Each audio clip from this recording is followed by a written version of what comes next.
అందరూ ఉన్న యోసేపు అనాథలా బ్రతికాడు. మంచి యవ్వన ప్రాయంలో అందరున్నా, చెప్పండి, అందరున్నా అనాథలా బ్రతికాడు. నన్ను క్షమించండి, ఒంటరితనం అనేది భరించలేని బాధ, ఎవరు తీర్చలేని వేదన, ఎవరు సరిచేయలేని నొప్పి. ఒంటరితనము బహు భయంకరమైనది. విచిత్రం ఏంటంటే అందరూ ఉన్నారు యోసేపుకి, కానీ అనాథలా బ్రతికాడు. తోడబుట్టినలు ఉన్నారు, కన్న తండ్రి ఉన్నారు, బంధువులు ఉన్నారు, స్నేహితులు ఉన్నారు, రక్త బంధువులు ఉన్నారు, అందరూ ఉన్నారు. మరి ఏమైపోయారు వీళ్ళందరూ?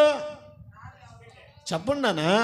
అందరూ ఉన్న అనాథలా బ్రతకాల్సి వచ్చింది, ఒంటరితనంగా బ్రతకాల్సి వచ్చింది, కరువుతో అలమటించాల్సి వచ్చింది, దాసుడిగా బ్రతకాల్సి వచ్చింది. కారణం ఏమిటంటే యోసేపు శ్రమల పాలైపోయాడు.